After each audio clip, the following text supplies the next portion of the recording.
What's up, guys? Welcome back to the channel. I'm Villainonymous. Spongy T is not here tonight. I'm here with Paul. It's me and Paul on a Saturday night. We're here at Wrestle Relaunch. We're just gonna talk. I'm here. Yeah, I mean, we tried to reach out to Sponge today, but Sponge said, "Oh no, tonight's not gonna work for me, brother."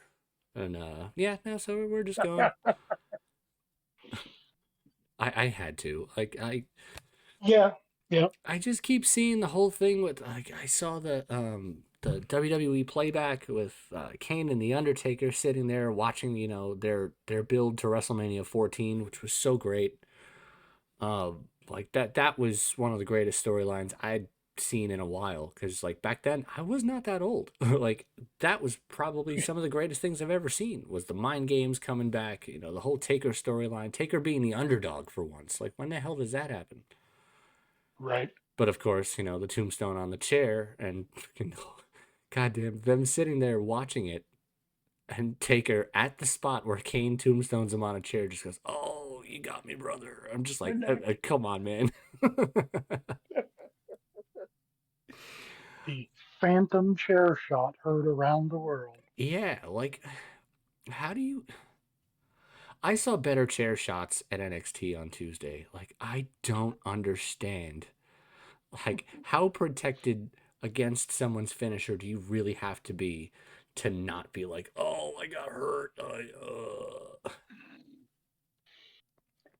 Well, I saw a thing today.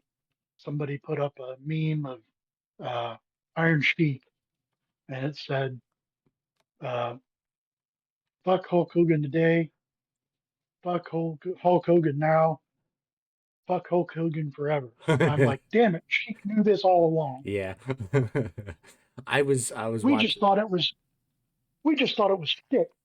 I was watching something the other day. I don't remember what it was, but it was an old episode of Jerry Springer that had it was Bubba the Love Sponge in a love triangle with friggin' the Iron Sheik, and I was like, oh no. It was it was so ridiculous. If you want a real man, you have to go with the Sheik. I was just like, oh man. Yeah, we all thought it was a gimmick. He knew how bad Hogan was back then.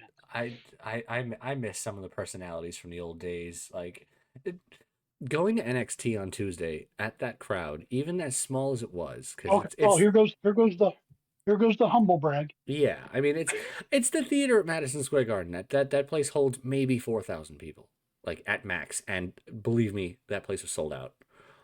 Like you heard the most ridiculous chants that you would have ever heard in your life. 1, 2, 3, kid came up. Duke the dumpster. I was like, yes. Like New York City is the crowd that you're going to get some of the best chants ever because it's like a Raw after Mania type of crowd. Like it's New York City. Like it's the birthplace really of WWE. Like it is Yep. the original territory for WWE. Like I've seen some great shows there that weren't WWE. I was at um, Supercard of Honor when they did Madison Square Garden. That was insane, Hmm. and it was so much fun. And I wish they would do it again, but they're not going to try to take over New York City again because Tony is not dumb. He knows he's not going anywhere in New York City. Like he can have a tennis stadium. Like he's not getting MSG. No, At, that wouldn't work out for him. like he tried to wait for Vince to be gone to try to go after like a show at MSG, but like the Triple H era is never gonna let him have a show at MSG at this point. No, Like if you, I don't think MSG would let him have a show at MSG. yeah, I mean it's like, oh yeah, our building fits 18,000 people. What you're telling us you're gonna get six? No, Yes. no, no. We're not closing off that much of the building. Like the concession freaking revenue would be higher than your ticket sales. Like, no, thank you. It's like if you could make half the building, sure, we're willing to work with you. We'll close off some sections. Like WWE's done that really smart thing now, where their LED wall for the entrance is not high enough to Mhm. cover the back of the arena. Like you have people sitting behind the screen now, where you used to have the big black drape backdrop. Yep. It's not there anymore. Like the whole building was open and they were roaring on Monday night. I wonder what Vince never figured that out. That's the other half of Because my humble brag was yeah, I was at Raw and NXT. yeah, that I mean, that you would think that would have crossed Vince's mind that hey, if I make this lower, I can put people in those seats.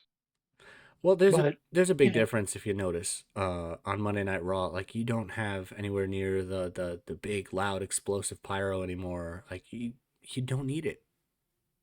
Like no, when these people come out, the crowd knows who they are. They don't need the big crazy pyro.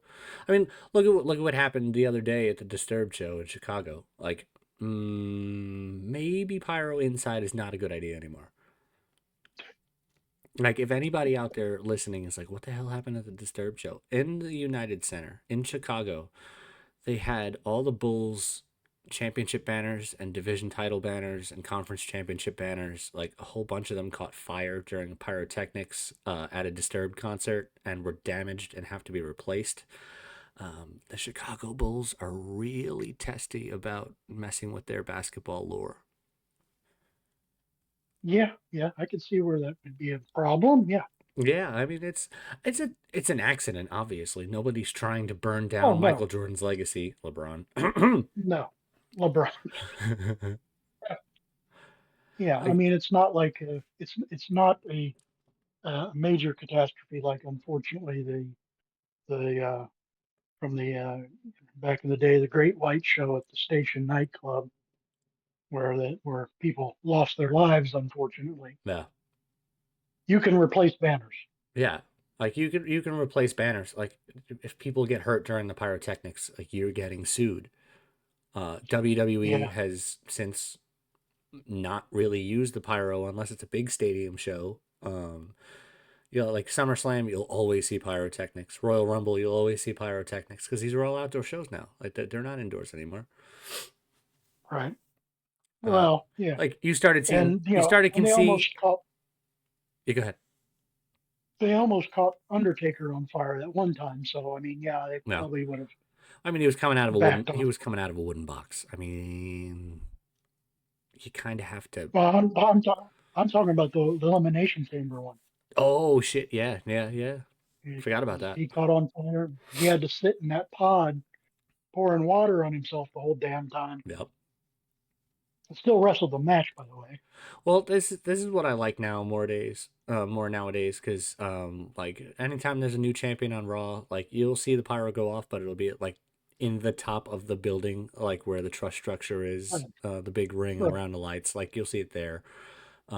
NXT was no different on Tuesday when we'll get there, but the confetti went off instead of pyrotechnics, which is it's more reminiscent of Japan and the indie scene.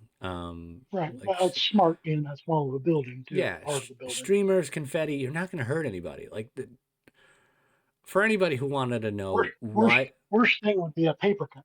yeah, But for anybody who wants to know, we're going to get to it, but like the opening match on NXT was supposed to be a ladder match. I'll explain why it wasn't. It was explained to all of us in the crowd, so well, I'll get there. I wish they would have explained that to the audience watching at home. Which is the right thing that they should have Because done. But yeah, you have the guys on the announce team. Like they could have immediately told you. But I mean, these cards are always subject to change. don't Like give me that bullshit. if people were really angry that it wasn't a ladder match, I'm sure WWE would have been like, look, we advertised it as this, we called it this forever. It's the Hardys, it's supposed to be a ladder match. Fine, if you really want, we'll refund you your ticket and we'll send you on your way. Nobody left. Nobody left. Like this is the diehard crowd. Nobody left. No, nobody left that show. And I mean, outside of anything other than Moose and Obafemi, this was the match of the night. And I don't like the Hardys like that nowadays. But again, go ahead, Paul. Say it. No, No, go ahead. Go ahead. no, Say it. Say it. Say it. no, Like no, no, we're no. we're not Um, there yet, but go ahead. Say it. yeah, yeah, yeah. We'll get there. We'll get there. There you go. So, now that we are at the 10-minute mark, let's kick off with Monday Night Raw. Monday Night Raw was a whole lot of fun. Like we got we got spoiled. I mean everybody got spoiled. We who were there, we saw the recordings for main event and for WWE Speed, which were fun. I mean, Ludwig Kaiser against Akira Tozawa. It is as one-sided as you think it was. But it was fun. Shayna Baszler and Michin again, just about as one-sided as you would think for somebody who just lost her stable. And the main event, haha, was Joaquin Wilde versus Penta. That building was loud, You, and it had not even when filled you out yet. told when you told me that, I was very upset because that meant we weren't getting Penta on the main show. Which is okay, yeah, fine. Like you needed him to do something else though. Like he's tied into this story with I Ludwig know. Kaiser. He's tied into the story with Pete Dunne. You give him a week off, and then you send him to the European tour where both of those guys are from. Like that's good storytelling right there. Like you're gonna have Penta being the one not being cheered because Pete Dunne is gonna get absolutely Oh, cheered on Monday yep. night. Like Ludwig is gonna get absolutely cheered on Monday, even though he's a heel. Like the European tour, these guys are no fools. Like anybody remember the U.S. title open challenge with John Cena on the European tour when Wade Barrett came out? Yeah. You would think the second coming of John Cena was coming out with that crowd. Like it was a louder ovation than John Cena got. Like there are some towns that are just absolute hometown towns, and then there are just heel towns. Like Oh, Philadelphia New comes York. to mind, New York comes to mind. Uh, Chicago sometimes really just doesn't give a shit what you are, as long as you're a hometown Unless you're guy. CM Like, Punk. yeah, or the Right. Legion of Doom. Chicago's a good That hometown town. that would Like, be a neat trick. yeah, Chicago's a good hometown town. Like, New York is a good heel town. Like, Philadelphia is a great Yep. heel town. Uh, the European tour is just a heel tour because most of the big bruiserly bad guys that are all heels right now are from the UK. Gunther is going to get absolutely celebrated like a goddamn hero on Monday night. They take that He man tried to get very some seriously. he tried to get some heat last night, but on SmackDown. But Oh, we'll fucking get there. with Jimmy, yeah. Yeah. I didn't see SmackDown, so you're gonna have to carry SmackDown. But we Well, can go over Raw because we watched Raw. yep. Raw Well, open you Raw. were live. Yeah, I was. I was. Raw opened up with A Town Down Under coming on down, fucking from Down Under. Yeah, that's kind of why they named themselves that. Um, we had Grayson Waller against Jey Uso. Kick off the show, crowd went nuts. The whole crowd was eating away, waving their arms. Like it to see it on TV is ridiculous. To see it live, it's like, okay, so but they're not showing the same sections of the crowd. Like it's the whole crowd, even Oh the crap! hard cam side. No. Like that building was full of people at that point. Like it was loud, it was raucous, it was great. There were a whole lot of unsavory f words thrown at Austin Theory and Grayson Waller. It was really funny. Like the chants really overtook the night. Like it was a great show, but the the crowd really hijacked that show.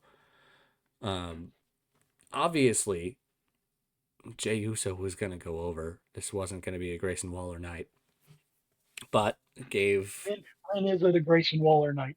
it gave Gunther a really good spot to hop out from underneath the ring. I didn't think he was under there. I thought he was actually going to come out of the crowd, but he came out from underneath the ring and just absolutely rear naked choked Jey Uso. It was Well, they probably stopped him coming through the crowd because they were probably afraid he'd throw his jacket at some kid again. that kid's got free WrestleMania tickets for like the next 3 years. You know that, right? If he had any injuries, he'd have free WrestleMania tickets the whole rest of his life and like generationally. That's what sucks is that kid probably going to WrestleMania and I'm never gonna get make one. Gunther actually let that kid keep the jacket though. Oh yeah, that's nice Like, of him. he was such a good guy. He like as mean of a as mean of a heel as he is.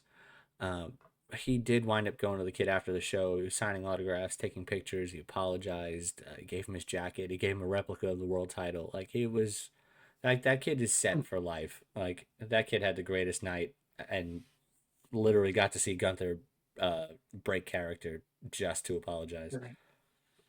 Well, it's really McAfee's fault for moving. So he was aiming for McAfee. I'll God tell damn you it, that. McAfee. Oh man, that's so funny. I so many things, so many things that happened on Raw were just so much fun. Um, like I don't even know where to go after that. Like it's Yeah, I mean, it's once again the 2.5 hour show is the perfect. It's perfect pacing for that show. Unlike SmackDown, it's now 3 hours. That seems like iceberg they slow. But they need to fix the roster on SmackDown. They have to have some sort of shakeup. Like some of the guys that aren't being used on Raw, let them fill out 3 hours on SmackDown. Let SmackDown go back to being as good as it was because they were really good and they didn't have anybody that big. Like no, SmackDown yeah, still well, it was has, yeah, SmackDown still has, you know, Cody and Randy Orton and Kevin Owens. Like you still have all of the big heavy hitters on that show. yeah, There should be no reason that your ratings are suffering at this point. Like, no, it's because of the 3 hours. yeah, I I mean, mean, when it was on Fox in 2 hours, I mean that show was tight. Stuff was interesting. It was in your face, and then it was done. And you're like, holy shit, where'd 2 hours go? and you didn't have to operate out of Jacksonville, so it's like, yeah. Right. I'm only hoping that it picks up. Speaking of picking up, now you guys know how I said just now that the chants really overtook the show. Next up, we had Logan Paul, and for any and all of you that were watching on Monday night, those boos were not piped in. I couldn't hear a thing for 10 minutes after the promo. Not one thing. These boos were loud. They were raucous. They were rowdy. They were definitely Completely authentic. inflammatory. It was F you Logan and shut the F up. Like I don't know what our timing is right now, so it's like I'm gonna try to watch what we say, but I mean, Sponge will let me know. Uh, Um, Logan Paul came out, went over towards the crowd, tried to talk to Andrew Schultz. Andrew Schultz wasn't having it. He's like, I'm not here to see you. I'm here to see people backstage, like Seth Rollins and CM Punk, and AJ Styles. Yeah, Logan Paul didn't like that so much, so he grabbed him and like yanked him out of the crowd. So of course, we mm, got AJ Styles to come down, save the day, beat the hell out of Logan Paul, and send the crowd home happy. Like, I mean, this this feud is gonna be good. Logan Paul can go in the ring, and AJ Styles is an absolute friggin' legend of a professional. So like, we're gonna see some fun shit. yeah. I said Yeah, as I it'll be was just good. about to watch my language. Yeah, whatever. Yeah, That I've already ruined that for that one's not as bad as the other one though. Speaking of, no, I'm just kidding. We had the Luchadors up me. next. We had Dragon Lee and Rey Mysterio in that tornado tag team match with the New Day. Now, that whole 10 minutes that I'm talking about, where I couldn't hear anything afterwards because of the boos and the crazy chants at Logan Paul, yeah, I didn't know that his segment wasn't over when the New Day came out because when they started talking, all the boos started again, and I was just holy damn. Yeah. Mm, wow. Yeah, but that match only was served for one purpose, Yeah, I mean, and that was our new luchador. Ray looked hurt. I don't like to say it. Ray looked hurt. I don't know if he was or not.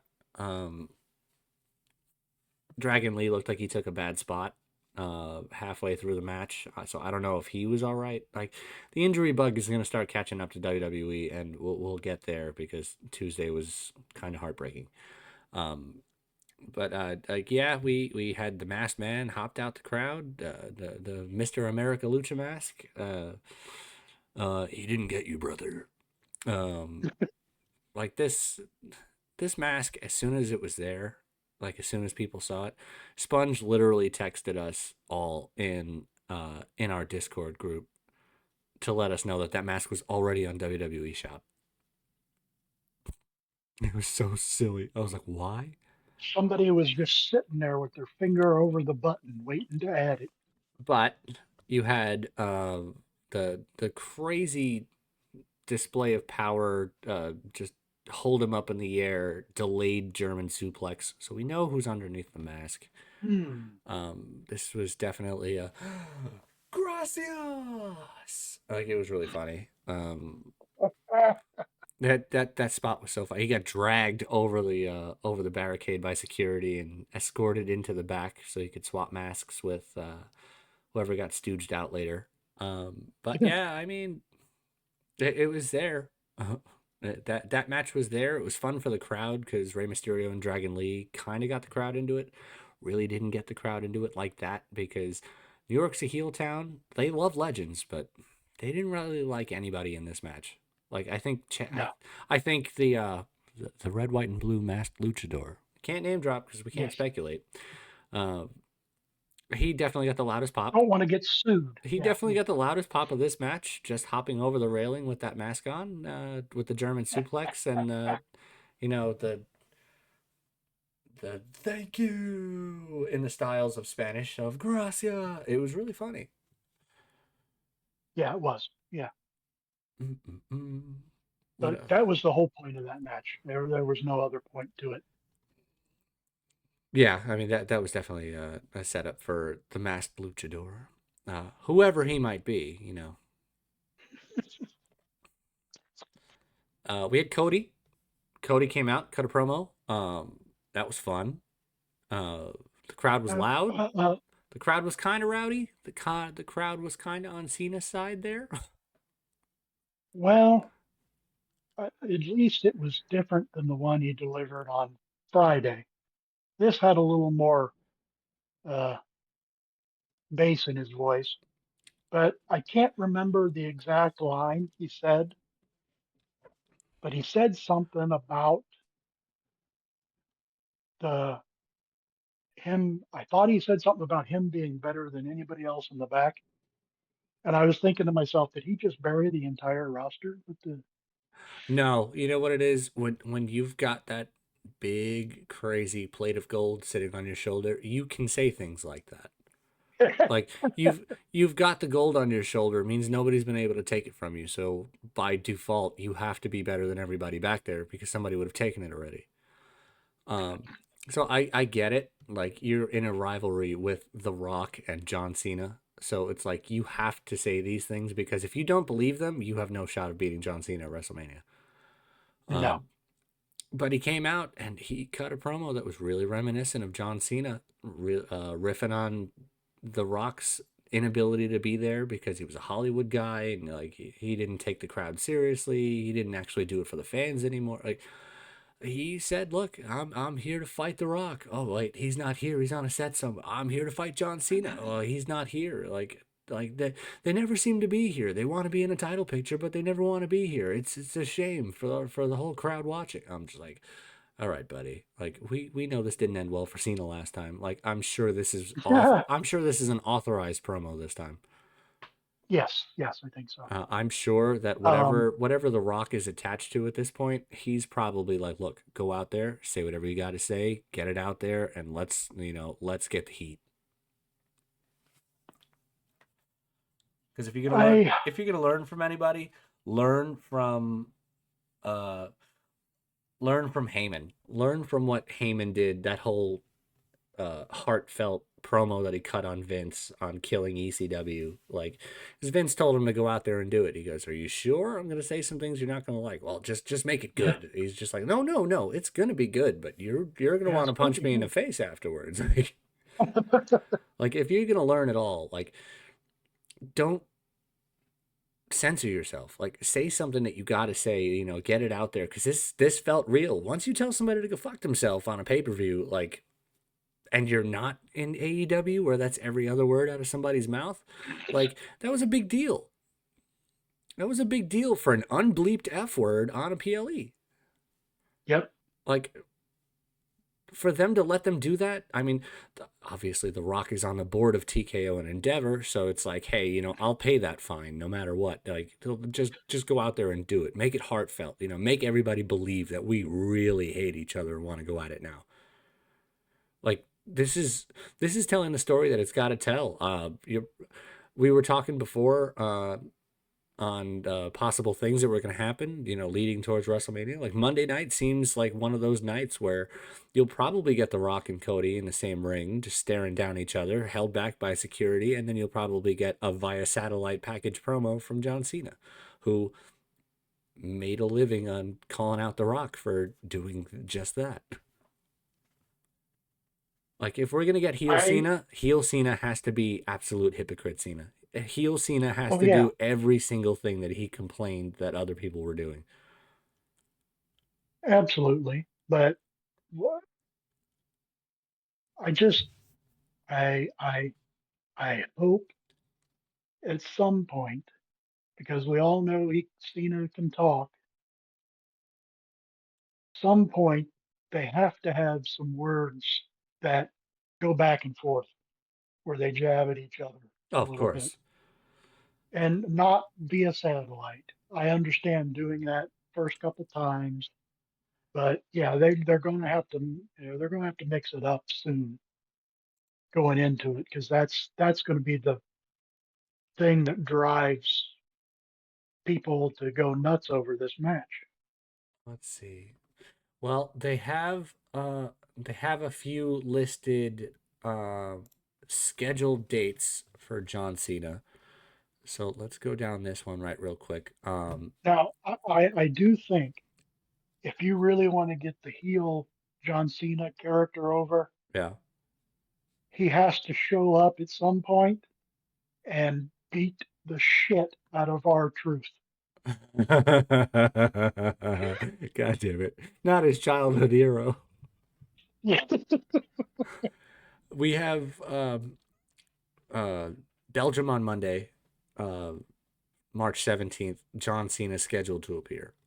We don't know if it's going to be in person or via satellite. Either which way, uh, via satellite seems like a cop out. But like, if you're going to really try to get heat on yourself, advertise yourself to be there, and then be there via satellite. Like everybody hated it when The Rock did it. Let Cena get that level of nuclear heel to Right. him. March 24th, Glasgow, Scotland. That's another scheduled date. That's two Monday Night Raws in a row for John Cena. So that could be a whole lot of fun. And then March 31st in London, like another scheduled John Cena appearances. So that's three Raws in a row, and they're all on the European tour. Like Yeah, he I doesn't haven't. have another appearance after that until both nights of WrestleMania. Jesus Christ. I'm sure they'll add I dates, guess, but I mean, it is what it yeah, is they at that point. better. I mean, but I get what you're saying. Doing what The Rock did, what he used to call The Rock out for, he needs to do now. It makes sense. But I still think that them trading barbs back and forth is going to be money. Oh yeah, I mean it's two guys that can talk. Well, three if you include Yeah, The Rock. Like The you Rock, have one of the right. greatest talkers in the history of WWE. Just keep Travis Scott out of it. That's all. This promo is going to be great. You're going to see a lot of people trying to flip Cody towards being like that ridiculous nuclear heel towards the end of WrestleMania.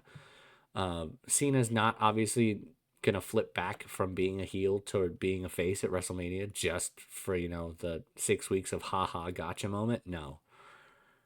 Um, I don't know really at this point. Like we're talking about Cena like he's been a heel forever at this point. It's been 2 weeks. Like his heel turn at Elimination Chamber was literally now 15 days ago. Like this is everything that WWE fans are buzzing about right now, and it's only 2 weeks old. Like we have to let the story develop. We'll see what happens on Monday. We have an easy job at this on Monday because we get to watch this at 3 in the afternoon. Uh, 3 o'clock. yeah, we get to watch this at 3 o'clock, and then we get to go over it during the course of the day, talk about it, and then we get to regroup and be right back here with you guys. So like we'll get there. We'll Um, get after Cody's what probably one of Cody's weakest promos, because I mean the promo was there, but it yeah. really didn't hit like any of the others. Like this felt like a throwaway Kevin Owens promo, and I was just like, this is a Well, I mean, WrestleMania setup. compared to what he did on SmackDown, where he was a little more meek. Yeah, I mean, I well, mean, I mean, right after it happened and all that shit. I get it. he had just gotten his ass handed to him by like Right. the biggest baby face in the history of WWE. Right. I wonder It was stepping right. I wonder if Cena's gonna have a new theme. I wonder if he's gonna bring back one of his old themes. I mean, he's only had two themes outside of being the prototype. Don't get on me in the Don't comments. do that. Don't Yeah, get on don't me in do the that. comments. Um, he went from the prototype. He had basic thugonomics, and then he had his theme that he's still using now, which I don't know if he's still using now. So we'll see. I'm sure WWE will get there. Like they're gonna riff on us now. Like, um, but let's get back into it. After what seemed like I'm really hoping to be the weakest promo of this entire package. Because if this is the weakest, I'm good with it. Because like it was a solid package, but like there was really no there was no meat to it. Like Cena wasn't there, The Rock wasn't there. Like people hate that. It's like Right. you're calling out Right. somebody that is the rules of WWE have been established and have been said out loud and broken by Kevin Owens. If you call out someone's name, they're going to come out and appear. Like we've gotten spoiled by that. Like throughout the whole Kevin Owens being crazy thing, the Elias thing, like every time you call out someone's name, there they are. It's like he went and he went and he called out Jimmy Uso once, and Jimmy Uso's music started playing. He's all right, we get it. Turn that nonsense off. Like Kevin Owens was really good at that shit, but now we have Yep. Cody Rhodes calling out two of the biggest names in the history of WWE, and neither one of them's going to be there at Madison Square Garden. Kind of a letdown. Yes, it was. Um, so in getting Not past a. that, Well, because we'll get there. I don't want to talk about that anymore. I hope we have better to report on Monday on this package, heading Yes. towards WrestleMania's main event. We had a number one contenders match for the women's intercontinental title. We had we got to channel my inner sponge here. Raquel Rodriguez against Bailey for the number one contendership to Lyra Valkyria's intercontinental title. This was confusing. Like there really wasn't too much interference. How was the crowd for that? The crowd was quiet. That's what came across. Yeah. The Okay. crowd was Just want to make quiet. sure. Bailey never got the upper hand. Like Dom was at ringside and people were booing him, but that was about it. Liv was at ringside and people were rightfully booing her because she's I didn't like her before, and now she just feels like wasted talent with the Judgment Day. Like the Judgment Day is where your career goes to die at this point. Like JD McDonough is the lucky one at this point. I'm making Unless light you of a go to situation that AEW. I should not make light of. Like that man literally put his body on the Right? line to entertain the Oh yeah. crowd and got hurt. But like his career is gonna not go down the toilet like that because he's with the Judgment Day. Like nobody liked Damian Priest while he was in the Judgment Day. He's like, oh, we're just seeing the bloodline all over again. Like everybody's interfering. Like nobody's gonna ever have a fair chance to win with these guys. That's what a heel faction does. A heel faction cheats to get the job done every single chance that they can. Like there's a reason that Liv and Rochelle are the women's tag team champions. Like, because they cheat. There was a reason that Dominic Mysterio was the NXT North American champion for so long. It's because he cheated. Like Finn and JD were the tag champs, and they'd beaten fucking Cody and Jey Uso. Like, come on now. Um, this I want to say that this went back and forth, but it really didn't go back and forth. Bailey never looked comfortable in the ring. I'm hoping that she doesn't have an injury lingering at this point. She looked slower than she usually looked. She didn't look like she had too much power behind her for her suplexes, for any of her throws.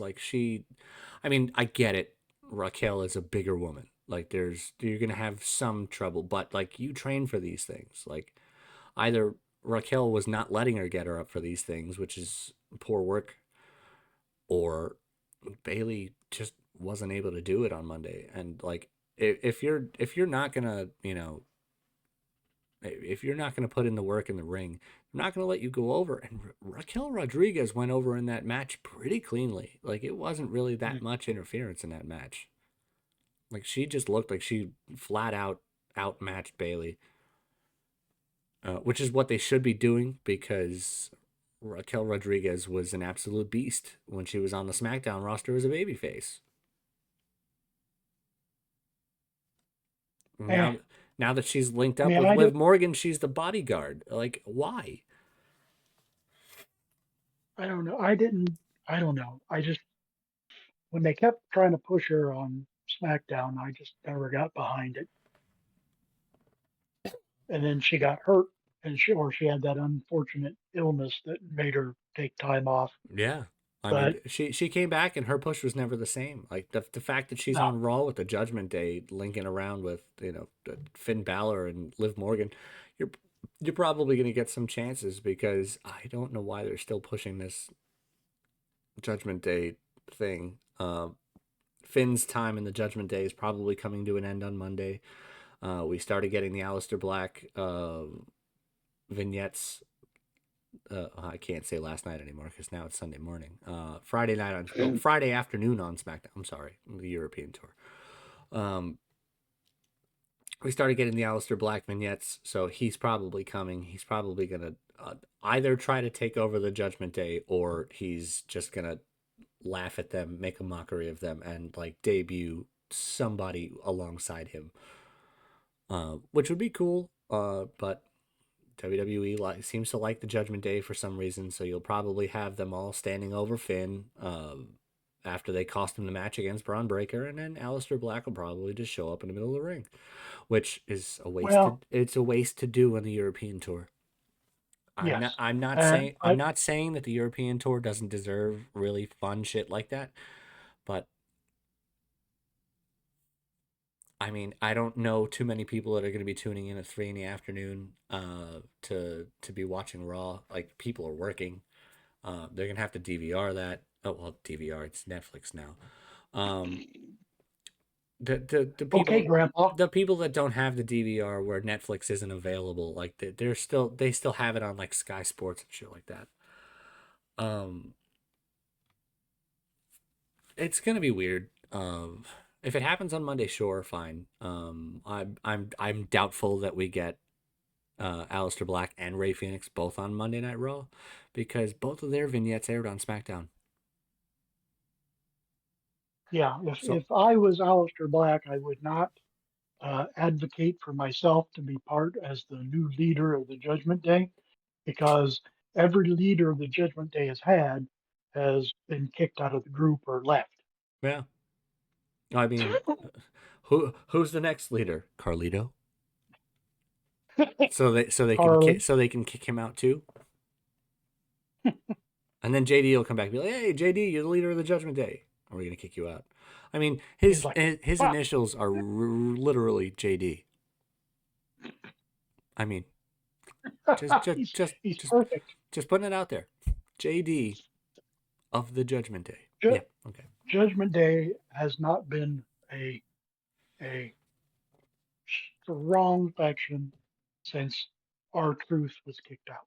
Now we get to one of my haha sections of Monday Night Raw. We had the whole package with uh Michael Cole was in the ring and called out Io Sky. Talked to her, you know, congratulations on being the new women's champion. Like the whole, it was great. Io uh, tried her hardest with her comprehension of her English speaking abilities, and she was understandable. Like it was good. I had no problem with this. So She so what you're saying? I got confused for a second. You said Cole called her out. You know he is undefeated at WrestleMania. he is undefeated at WrestleMania. He might be the next women's So champ. He might be the next women's world heavyweight champion. Like the coal miners believe, man. But he called her out, obviously, and then which led to him saying, and her opponent at WrestleMania, Bianca Belair. And Bianca Belair got the warm reception of anything that me and or Paul and or Sponge and or Nikki would have given her. Bianca Belair was not well met in New York City, like she usually is. There was a crowd of it wasn't Naomi. There was a whole chant of it wasn't Naomi. It was you. It was you. It was you. It was Bianca. We coming for you. Bianca. We coming for you. It was so funny. Like this New York City crowd literally ran away with the chants. It was so much fun. So obviously they got to talking, and they completely both overshadowed Rhea Ripley. So as soon as her music hit, that building went deafening. Like there's clearly a favorite here in New York City, and it's Rhea Ripley. But I like what they did to set up the triple threat match. You had both of them standing in the ring, ignoring the champion. yeah, Like, pushing her away, pancaking her. I mean, yeah, I mean the it was just it was so good. Like freaking Rhea standing there and she's shouting at Bianca. Bianca's shouting at Rhea. They're both, you know, pushing Io away like she's not there. And then she just walks over and bitch slaps the both of them to the loudest roars that I heard up until the main event. Like everybody's behind Io right now. Like they were solidly behind Rhea when her entrance hit, but like that crowd was loud when Io started slapping him. Like it was well done. I mean, we we knew where this was going. Like there's no way that you're gonna leave Rhea Ripley out of WrestleMania. Like just legitimately, there's no way you leave her out. no. So that was fun. It was really good to see that, like, of the three women that came to the ring, two of them got greeted extremely loudly and pleasantly, and the other one,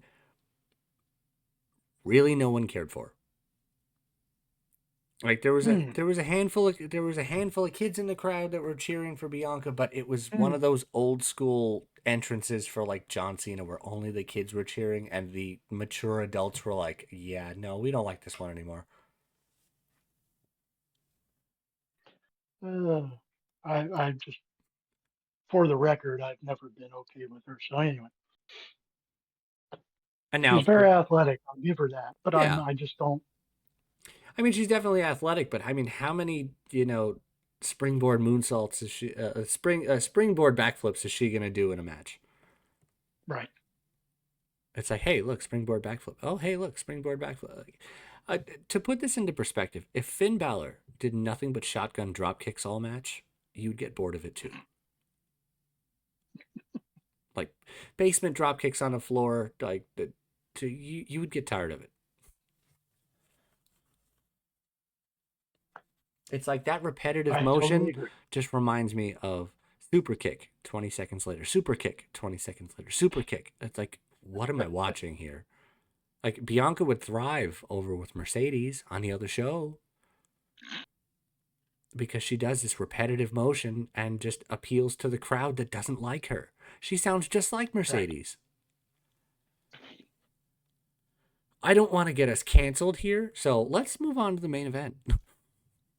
Well, no, hold on. We had that backstage segment where Jackie Redmond caught up to Chad Gable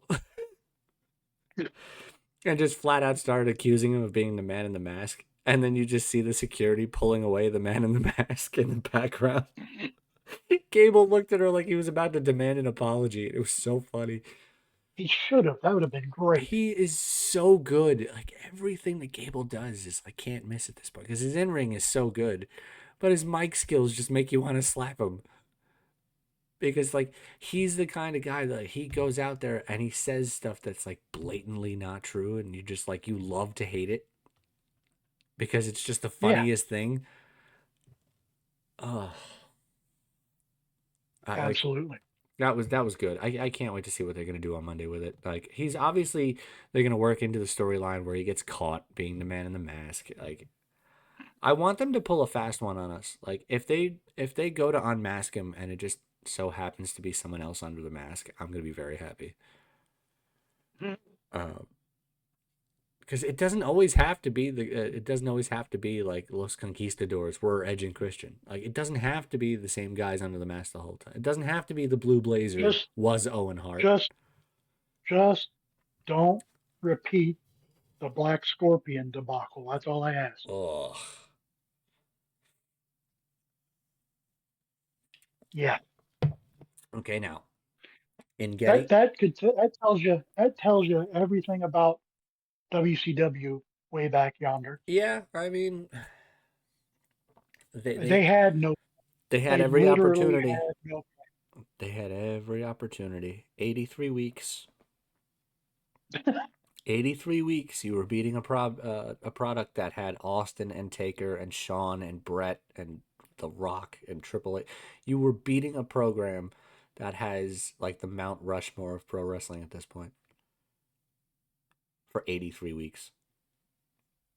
Like there was no SmackDown back then. SmackDown didn't start until 99. Yep. Like SmackDown started towards the death of WCW and then all the people started jumping ship and you just happened to see them show up on SmackDown. Like, okay. So Mm, as we get into the main event, for those of you that have listened this far, thank you so much. Uh, for anybody who watched the main event and was upset by the ending, I'm a little disappointed. yes, I Like, think you, yeah, need to go have some, yeah, write like a 100-page essay for us. if you sat there at the end of the Royal Rumble match and said, "Oh yeah, they're setting up a triple threat match at WrestleMania," and then didn't understand the finish to this main event steel cage match on Raw, I don't know what to tell you. I'm happy to sit by and talk it out with you. I would love to set up a show where we do one of these Uh, as a live, because we used to do that. We used to have oh yeah, live commenters. It was fun. Me and Sponge would be answering questions in the chat. I mean, I would love to do a show where we took like callers that wanted to talk about something that didn't nice. understand something. Like it would be a whole lot of fun. Like, and It'd be educational. it wouldn't have to be of the times of today. Like me and Paul go back a long time watching pro wrestling. So it's like you could ask us some shit from the territories and we would probably have some answers for you. Um, but in getting into this, Seth Rollins made his entrance. The crowd was mild, to say the least, because they knew it was coming. They were singing a song. It was not as loud as any of the chants at Logan Paul that I referenced to before. They cut to commercial. Rollins was standing there in the dark, standing there in the dark, standing there in the dark. The lights came back on. His music came back on. People started booing that his music came back on. And then as soon as the TV cameras started back up, I'm sure you guys didn't hear boos anymore because WWE will not let you hear the crowd booing Seth Rollins on his entrance. Um, and then the music hit, CM Punk, and the building went crazy. Uh, it wasn't as loud as I thought it was going to be, but it was really loud. The whole crowd was chanting along, singing a song word for word until he got into the ring, and then they jumped the shark. They went right after each other. Like this went on for a real good long time. The back and Yeah, forths, the flip offs, the freaking you had every time somebody got the upper hand on somebody, they walked to the door of the cage, opened the door, and waved for the other honk guy to him. try to Yep. come out. It was such great heat on each other. Like, not heat towards somebody was trying to be the heel in this, because you couldn't find a heel in this if you tried. Like, if you really wanted to say it, they were both heel here because they were pulling some dirty stuff. Uh, Yeah, which I was very Signature irritated. stealings, finisher stealings, taunt stealings, like the I was, uh, classic heel moves. yes, but I was more upset with the production uh, censoring said flipping people off and other things that they were doing. Yeah, but I it's fucking Netflix, man. no, come on. Like, you still have to look at the rating for the show when the show starts.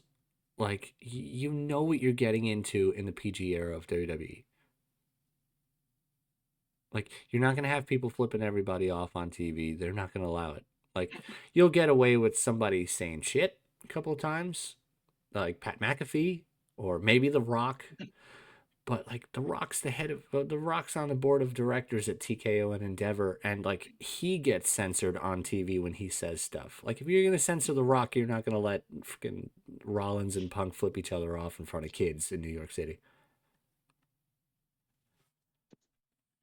Like, it's just not a thing that you're gonna allow. This went back and forth. Rollins with all the friggin' superplexes. The crowd was chanting one more time," and then Oh, the elbows. Punk with the Yeah. Macho Man elbows. One more time. What? He literally looked like he went to go and hold his hip and be like, "I'm old. I can't do this anymore." It was so funny. The superplex spot from the top of the cage looked wonky, but it still looked devastating. Like, Oh yeah. it served its purpose. Like, you had Yep. Punk looking like he was knocked out from hitting the steel on the top, and then his lifeless body was superplexed back into the ring, being lifelessly draped over the top of the cage. Like, that hit its mark. Um, Right. the crowd was electric this whole match long. The chants were great. The crowd signs were ridiculous. Like, you Mhm. had some really good stuff there. Uh, there were a couple of signs in the crowd that says Tony owes me $200. Um, I'm sure which was a Grand Slam reference. Um, we got towards the end of the match. Like, they started trading finishers and kicking out of finishers. The crowd was loud. The crowd was rowdy. The crowd was anxious. They didn't know who was going to win this match. And this is the way that they're telling the story. It was so perfect. Like, Yep. you got to that spot where Seth hit the GTS and then hit a stomp and only got a 2 count. It was the loudest pop that I've heard that whole night. Like, the fact that Punk kicked out of not only his own finisher, but his own finisher partnered literally seconds later with Seth's finisher and an immediate cover, you thought it was over. And then Punk Yep. kicked out and everybody in the building lost their mind. And you had Seth couldn't believe it, was literally just sitting there in the corner, just absolutely stunned, didn't know what he had to do to put this away. And then the crowd got real loud again. Real loud. You had one guy sitting in the corner, one guy laying on the floor. Reasonably, there's no reason for a crowd to be that loud. And then you saw the Mm. spotlight on the hard cam side with one big angry dude walking in front of a slightly large, a slightly smaller, still large, waddling little dude. And the building went crazy. Not as loud as that false finish crazy, but just almost there. No, Roman it Reigns. was like a rumble that was just kind of building. Yeah, we got Roman. everybody who wanted to say that, oh man, I wish Roman would have been here. You all got your wish plus, and this led to probably the only finish to this match that would have been acceptable, outside of a clean finish either way. Um, Roman came out of the crowd, literally reached into the cage, grabbed Seth, dragged him out, and started absolutely mollywhopping him all over the floor. Obviously, Seth Rollins' feet hit the floor, so he won the match. But His uh, whole body hit the floor. his whole body hit the floor just a couple of times because he wasn't done. The stomp on the steps, hilarious. Uh, well, no, he went for the stomp on the steps and they stopped him. Yes, yeah, Yeah, got stuck. but he did stomp him on the floor. That shit was funny. Mhm. uh, which was hilarious because that would have meant that between the AEW pay per view that nobody wanted to watch with the horrible finish, uh, Rollins in the cage and Roman after the match outside the cage, all three members of the Shield hit a stomp in 24 hours. Uh, so Rollins is absolutely laid out, not moving on the outside, and then the crowd is just gasping. They're like, and Roman turns around, and Heyman's in embrace with CM Punk, trying to revive him from being absolutely, brutalized by Rollins during that match. Like he wasn't moving around too great. But Roman got in the ring, didn't like what he saw, and beat the absolute dog piss out of CM Punk, and walked out of Madison Square Garden with his hands held high. The ones were in the sky, the whole building. Like they had completely forgotten that Rollins and Punk were in that match. Everybody was acknowledging Roman Reigns. Uh, and that was Monday Night Raw. That was so much fun. Yes, it was. I've been to some crazy Monday Night Raws in the past. Obviously, this was not the craziest for a various number of different reasons, but this is definitely up there. This is top three. I've been to Monday Night Raw in Madison Square Garden 19 times. This is top three. Oh, here we go again, bragging again. No, no, no. It's a fan. It's a fan.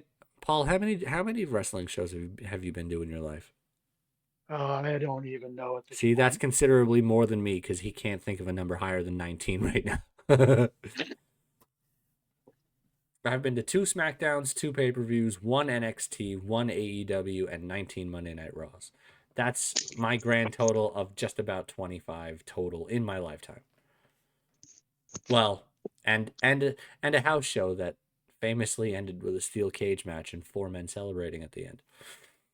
That's a brag. I was at the curtain call. I mean, it's Madison Square Garden. Like magical shit's gonna happen in Madison Square Garden. It's not my Yeah, fault. yeah, It's not my fault. Madison Square Garden's the best crowd. and the home of WWE, basically. Absolute home base. Yeah. But that was raw. Like that was I absolute mean, that craziness. the match was crazy. The even let's tell you something. Even Cornette liked it. Yeah.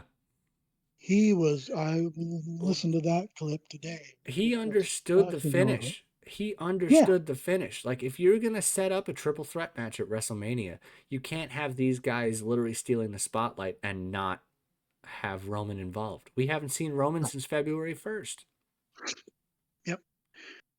He was Well, gone and the for other about a thing month and a was, half. And then he came out and, I mean, interrupted the end of probably the greatest cage match I've seen in recent yes, times, in recent memory. But because, and I agree with Cornette where he said this was what a cage match is supposed to be. yeah, it's two There's guys two that don't guys like each other, beating the don't like each absolute other, dog shit out of each other. looking like they're going to kill each other. Yep. And they didn't use fucking trash cans or kendo sticks or Tables, chairs, there was none of hammers. that. Right.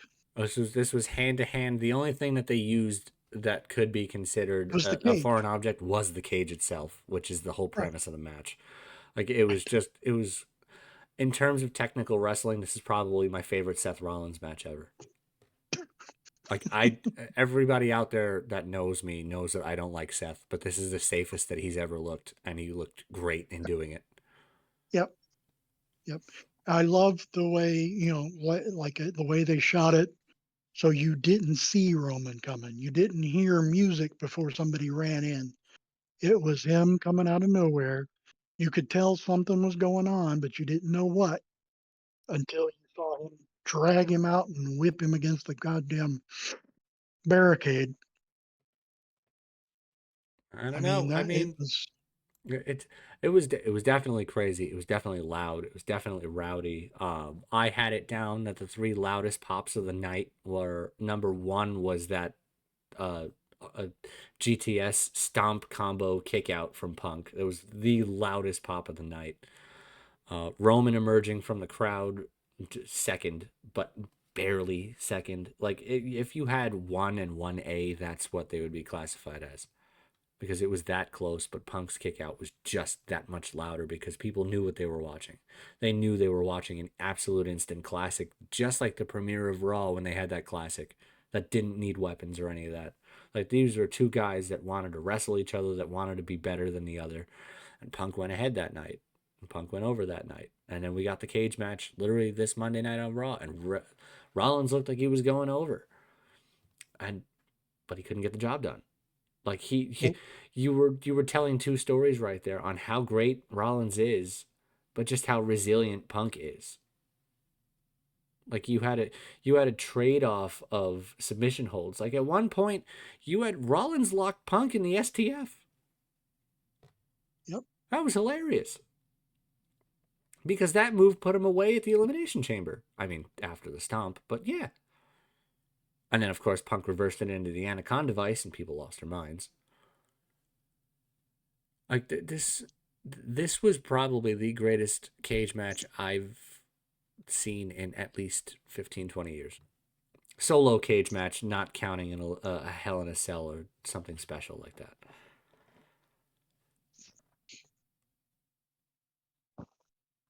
Final thoughts, Monday Night Raw?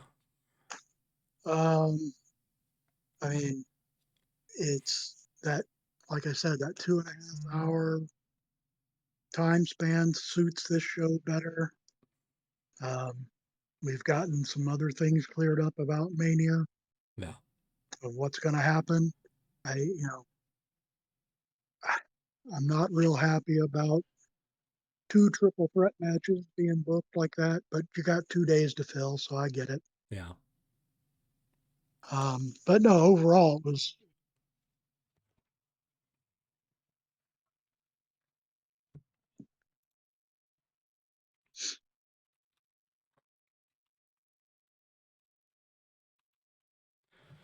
No, no, no, no, no, no, no.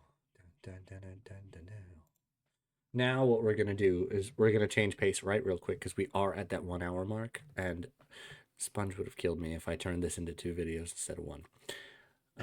We're going to lead into NXT Roadblock because again, it was such a fun show to watch.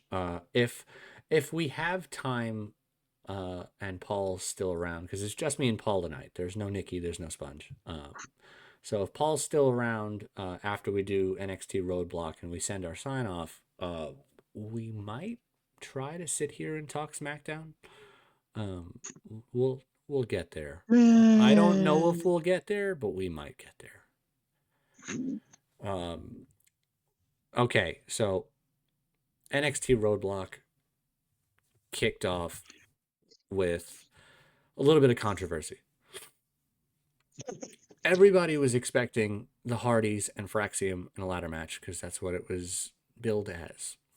Now, I will tell you, if you watched NXT and you saw how much space there was around the ring, it was not a large arena. Like it was Madison Square Garden, but it was the theater at Madison Square Garden. It was not the big grand event space of Madison Square Garden. This arena, this theater holds maybe 4,000. The seating side is like the crowd sign side is the only side that you saw. The whole other side was production because it was the back wall of the theater, like the stage of the theater, like where a Broadway performance would be put on. Like that's what it was. That was production, tech drape, pipe and drape, cameras, lighting area. Like that's what that was. This arena was not built. This arena theater uh, was not big enough. Like if you wanted to set the ladders, you wanted to set the belts, 10 feet in the air, you would be already into probably almost the ceiling. And the truss structure that they had up there for the lights, it would not have been a good move. There was a lot of possibility of people being hurt if anything got Oh, went wrong. you would have definitely killed Jeff Hardy somehow. There was about 4 to 5 feet maybe in between where the ring ended and where the announce tables were, or where the ring ended and where the barricades were. You had about 5 feet. So anybody that was on a ladder that would have been pushed off a ladder would have been either in the front row or absolutely hung up on the barricade falling from the top of a ladder. It didn't seem like the safest possible thing, and it was explained that it was changed uh, to a normal tag team match under regular rules, which nobody complained about. I mean, No, if people wanted a refund, they could have gone and probably said, "Hey, look, I came here to watch the Hardys in a ladder match. I'm a TNA guy. I'm not an NXT guy. I'm a TNA guy. I came to see the Hardys in a ladder match." You probably would have had the building probably would have offered the refunds for the change because the change wasn't advertised as quickly as it should have been absolutely before the not. show started. Um, it was being changed like as the arena was being set up. So it was too late to really like it. It was a last second change. So we had it as a regular tag match, and this was probably the match of the night. I'm sorry, no, it wasn't. This was definitely one of the matches of the night. If one other match on this card didn't exist, this would have been match on the night. The Hardys looked great. They looked absolutely much better than I've probably seen them in recent times. Fraxium is always good.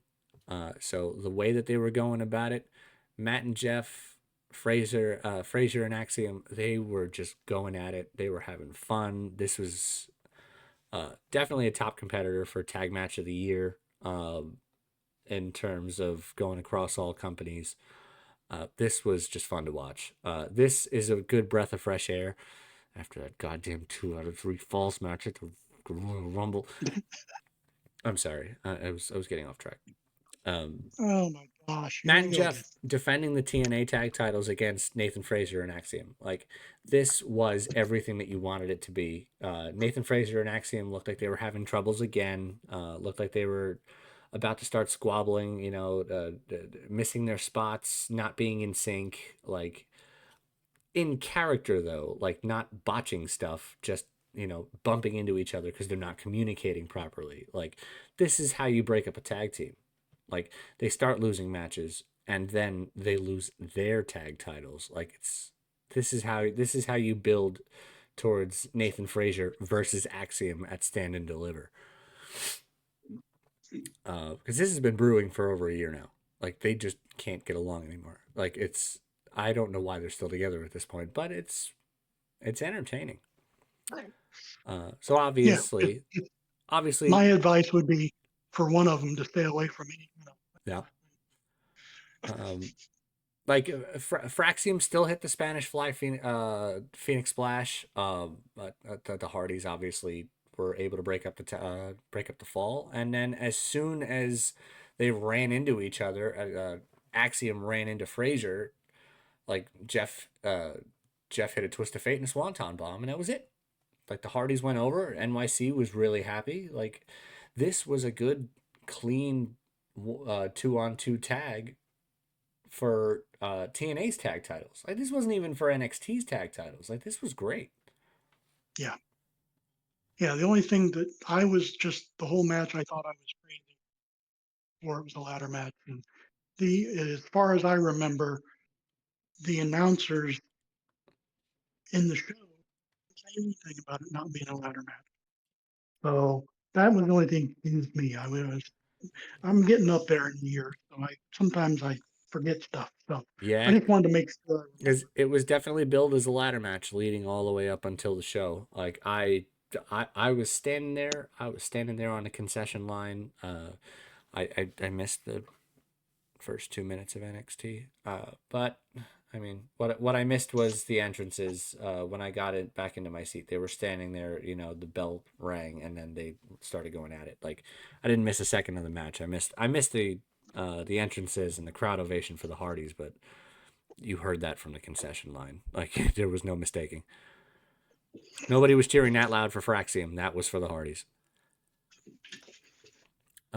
We got what did we get to next? We got into Jordan Grace against Roxanne Perez, and I had a whole lot of fun with this. Like Roxanne Perez just continues to show you how good she is. Jordan Grace had a couple of scary moments where like she actually looked like she wasn't doing well, like Right. with that leg. Like she looked like she was selling it a little too much to the point where she possibly could have been injured, or she's just overselling because that's what they teach you in TNA in the early days. Um, Either which way, this was a good back and forth. Like Roxanne was getting in a lot of heat on Jordan. Like it was well done, well put together. Like you were showing off Roxanne's complete skill set. Um, Yep. and she made one mistake. Um, she went for pop rocks, got caught, and got thrown into the one of 18 people on NXT and TNA who use a Michinoku driver as a finisher.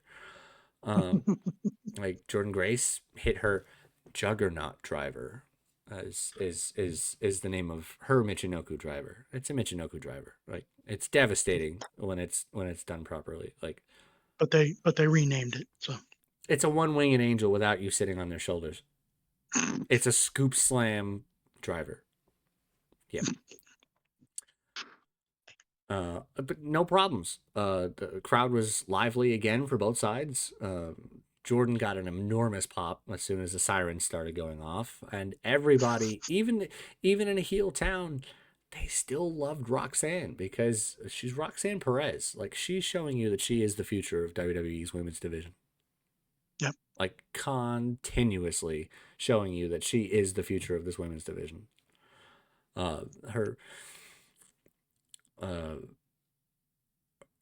her endurance in the Rumble, unquestioned. Her endurance in the Elimination Chamber, unquestioned. Like she's going places. If she's not on the main roster by the night after WrestleMania, I would be absolutely stunned. Like Yep. she has to find her way onto the WrestleMania card. If she's not at Stand and Deliver fighting, well, we'll get there for the women's championship. I have nothing good to say. I have nothing but good things to say about this entire show. Like because up next was match of the night. Spoiler alert: Obafemi versus Moose for the NXT Championship. These two guys, for their size, should not be able to move around the way that they do, and should not be looking this great.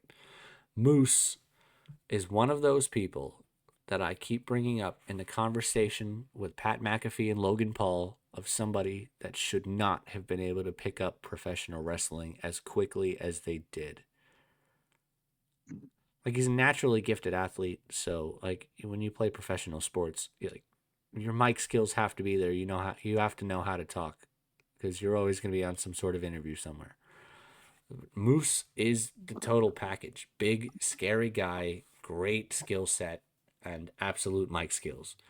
Like Moose and Obafemi tore down the house, and everybody was just loving it. Like the power that was on display between the two of them, the speed and athleticism that was on display from both of them. Like nobody wanted this match to end. Like everybody wanted this match to just go on forever, as they had started to chant about 10 times during the fight. Hilariously, though, New York City has something against Moose, and it's nothing bad. It's nothing bad. It is just pure hilarity of a New York City crowd. Because any time in that match Moose started getting over on Obafemi, the, the chance of "You're still bald, you're still bald," it was so fucking funny for reasons that it had no business being that funny. "You are bald. You are bald." Obafemi goes ahead. Yeah. Moose starts going ahead. "You're still bald. You're still bald." Obafemi goes back over. Yeah. Moose goes back over. "Where's your hair? Where's your hair?" It was just the funniest thing ever. There was a pregnant lady sitting in front of me at the show, and she was laughing so hard I was worried about early delivery. Like, it was so funny. Like, the crowd was great all night long. It's to be expected. It's New York City. It's a heel crowd. Like, you're gonna heckle whoever you want to heckle, whether they're heel or face. Like, love it. Uh, that crazy, ridiculous spot where he caught him with that pop-up power bomb to finish off the fight. Obafemi is just the real deal. I can't wait to see him on the main roster. I can't wait to see something along the lines of Obafemi and Gunther, because that would be ridiculous. Obafemi and Jacob Fatu would be ridiculous. Uh, Obafemi and Roman would be a whole lot of fun because of the speed and the athleticism of two guys that shouldn't be able to move around that way. Right. Winner and still NXT champion, Obafemi. We got into a bit of haha. We had Javon Evans and Ethan Page in a New York City street fight. All Ego came out dressed as Braun Strowman, black tank top and brown pants to boot. It was really funny. The crowd let him know. There was a guy in the front row, sitting there the whole match. "All Ego, why'd you steal Braun's stuff?" It was so funny. Like, this guy was crazy all night. It was so funny. It was a good back and forth. That spot towards the end was really scary. Like that finish with the chair wrapped around the neck. That is never a great idea. Yeah. Like, Yeah. that That is was, like Ethan Page left AEW and came over to NXT only to go through the same shit. But it was funny. In the backstage promo before this street fight, they were all rising Ricky Saint for being an outsider. We don't really like outsiders around here. Meanwhile, it was a co-hosted NXT TNA show. But they were riffing on Ricky Saints, saying, we don't like outsiders here. You came from somewhere else. We don't really like that kind of thing. And All Ego Ethan Page walks onto camera face to face with Ricky Saints and goes, "Yeah," and then just walks away. It was so funny. Like, because they have history. Like, they were great together. And then it's like, hey, you came from the same place as I did, but they seem to have forgotten that I was there because of all of what I've done here so far. I think they would like to forget that they were there. Um, I mean, the match was better than I thought it was going to be. No. I, I, I know the Javon Evans is still pretty young. Um, he's not that he's scrawny by any sort, but next to some of those guys, he does look a little small, and so Well, I don't know. from some of the things that he did, you're going to appreciate me bringing back this analogy, because not too many on the younger variety want to use this term anymore. But he's still a bit wet behind the ears. Oh yeah, yeah, He, he looked stiff at some points. Like, I was just like, okay, like, I get it. You're all flustered up. You're in the middle of a street fight. Like, you're gonna hit. You're gonna take an arid fucking stiff jab or some shit. Like, it's yeah, gonna yeah. happen. Like, you're worked up in the New York crowd. You're in a street fight. Like, one of those chair shots looked ugly. I was just, ugh.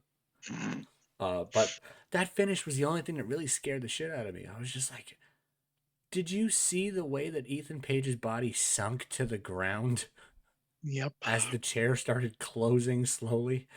It was horrifying. Javon Evans obviously picked up the win with that crazy finish with the chair around the neck. And then the lights went out and nobody knew what was going on. And you saw Shield 7.0, Retribution 4.0. I don't know what to call them at this point because Nexus. Nexus and Tactical Gear 3.0. Like, if we're going to go with the Nexus, then we have to go with the Core, Yes. 2.5.0. Yeah. But they started running down to they started running down through the crowd, and all the crowd was all chanting, "Who are you? Who are you?" Like it was just like the crowd does not care for this faction at all. They hit the ring, obviously hit a 4-on-1. It was what it was, but they seem to be targeting Javon Evans, so we'll see where that goes. I don't remember the guy's name because that's not what happened next. Uh, who's the guy that's fighting Trick Williams next week? Oh, yeah. I Yeah, can't remember his damn name. that guy. Can't remember. Yes. Yeah. I was there and I don't remember his name. Like they're pretty much serving him up for Trick Williams at this point. Um, he was standing there. He was in the crowd. He was cutting a promo like they do with Jackie Redmond on those landing platforms in the crowd. He's standing there and he's talking all this nonsense on Trick Williams. And then the building erupted because Trick Williams came in from one of the exit doors and started beating the shit out of this dude. Like he he got an ass whooping. That shit was funny. Mm. Um, and then we got to which what should have probably been the greatest thing of the night. Um, met with a whole lot of damn. Uh, Stephanie came out and made her entrance, and the crowd was hot. They were absolutely electric. Like Mhm. just the cheers were ridiculous. She's in the ring and she's ready and she's ready and she's ready. And then Julia's music hits and the crowd keeps that energy. Like these two women were absolutely equally adored by the crowd. Like it was rough. It was rough to go through this, knowing that we're not going to see one of them for a while. Um, they had a hell of a match. Like that Oh, I had Julia a hell of still a match. was, yeah, she was still able to put up a really good show, really good fighting effort. She was clearly injured. It was almost made clear when she was making her way to the ring that she was clearly dealing with something that wasn't sitting right with her. And then towards the middle of the match, you started to see her slow down. Like it was rough. Uh, Yeah. I don't know what the original spot for the finish was supposed to be because in a situation like this where there's an injury, you're never gonna know. It's quite possible that Stephanie was gonna go over anyway, because like Stephanie Vacour is legit, but Julia is probably the greatest women's wrestler in the world. A healthy Julia probably retains in New York City. I don't know if they combine the belts in New York City heading into Stand and Deliver because now you're going to have Stephanie doing double work at Stand and Deliver. It really doesn't make sense Yeah. to have her pull double duty on a WrestleMania card. But I mean, you've got no other alternative at that point. There's no Money in the Bank in Well, NXT. You couldn't have snuck somebody in like a Roxanne Perez to snatch out the North American title, which she might vacate and hold the women's title. I mean, if they let her hold both, I'd be shocked. There's no way they're yeah. going to have her wrestle twice at Stand and Deliver, risking losing her on top of losing Julia. On top of right, because you don't Um, know how long Julia's going to be out. You'll probably have an announcement on Tuesday from either Ava or HBK himself, probably saying something along the lines of, "Hey, we're going to pull that title back from Stephanie, and we're going to have some sort of tournament to find a new NXT North American champion." with the winner crowned With the at winner crowned Stand and at Deliver. Stand and Deliver, giving them their WrestleMania moment, which would be Right. great. But I mean, realistically, if you're going to go along those routes, that's Roxanne's title to lose, unless Julia can find her way back right before Stand and Deliver, which is going to be not realistic at this point. No, I don't think so. I think you have a good competitive rivalry between Roxanne and Jade, Cora Jade, heading into Stand and Deliver, with one of them going over as the North American champion. You might have Jordan Grace. If Jordan Grace isn't in the world title picture at Stand and Deliver, going up against Stephanie, I'd be shocked. Yeah. That that Oh my gosh. they're gonna push Jordan to the moon. They just let her beat Roxy clean on Roadblock. Roxy's gonna be in the North American title picture. She's not gonna be in the world title picture at Stand and Deliver. Um, I'm excited. I'm heartbroken that we did I we, I I, I was waiting for like everybody everybody who was around this channel towards the start. You guys know that I'm the New Japan guy. For Julia to come all the way here and be as great as she has been in WWE and NXT, only to headline NXT Roadblock in the theater in Madison Square Garden with Stephanie Vaquer and wrestle the whole match injured, knowing that she's giving her title away. that. Oh, I thought you were going a totally different direction It's there. heartbreaking. Okay. It's heartbreaking. Well, it is. It is. It's tough. It is tough. Uh, Because you I can just ask thought anybody. this Like you can literally ask any one of the dirt sheets, any one of the podcast except hosts, the except Meltzer. the Bully Rays, the Cornets, even the Brian Alvarez and Dave Meltzers of the world. Oh, They all have Julia ranked in the top 3 in overall women's wrestlers in the world. Um, like it's weird. They don't even have AEW women up that high. Like just that goes that's to shocking. that goes to show you that like they Coming from actually Meltzer. pay attention to the women's division. Like if you don't have Rhea Ripley, Julia, and like who do you even put up there third? Like Becky's not around. Charlotte just came back. Like Bailey, Eh, like Bailey's been carrying the women's division. Io Sky Io Sky. clearly I agree carrying there. Monday Night Raw's women's division. Like it's rough. Like Julia is a generational talent, and she's going to be missed off of NXT programming for a while. Like Yep. when she comes Yep. back, that crowd pop is going to be insane. I'm going to set you up here. I thought your main disappointment coming out of your second live event in 2 days was that you didn't get a certain uh, TNA too. Yeah, for something that was dual branded NXT and TNA, look, I have no problem with the show. This show is absolutely fantastic. Like the five matches that were there were absolute fire. The even the street fight was good. It was scary towards the end, but it was good. Both women's matches were great until the circumstances of somebody in both of them looked injured. Like scary. Um, the tag match was phenomenal. The NXT Championship match was absolutely the match of the night. And this women's match could have been match of the night if somebody wasn't wrestling They were injured the both entire healthy. time. Right. Like she Yeah. put in such a gutsy effort.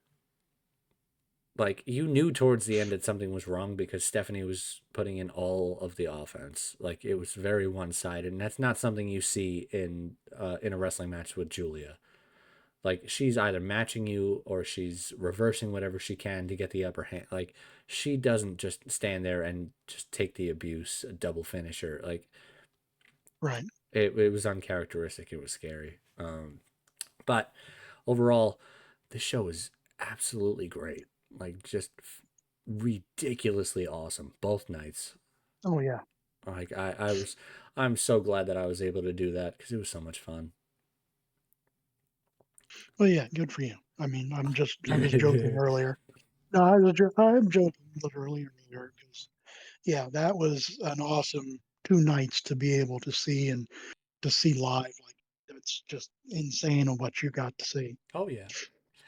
Well, Uh, we're coming up on the 1.5 hour mark. I think Sponge is gonna probably yell at me for that. we But got, well, um, what's he gonna do? He's not here. yeah, but when he gets the recording, like he's just gonna be like, "What did you do?" Oh, yeah. So, uh, not to rush towards the end of this, but if you guys enjoyed the video, as always, leave a comment. Anything you guys want to talk about, any suggestions you guys have. I still want to do that whole thing with the live, with answering real time questions. We want to hear That, from you yeah, guys. Like yeah, we sit here talking wrestling all the time. Like we don't know what you guys want to hear. Like let us know. Like it, I'm sure we're open to doing a whole bunch of different things on this channel. Old pay-per-view rewatches, talking about them, like new school stuff, indie circuit. If anybody wants us to talk about LFG, like we'll start talking LFG. We'll get there. we'll get there. We'll get there. No, I think something live interactive would be really cool to do. I'll have Sponge put up one of those poll things on YouTube. I'm kidding. I One of know those I know polls. what a poll is. I'm not that old. I would do it myself, but I don't know how. I am that old. All right. So for us here at Wrestle Relaunch, Sponge isn't here and Nikki's not here. For us at Wrestle Relaunch here tonight, me and Paul, The we'll get there. dynamic duo. We'll get We'll get there. there.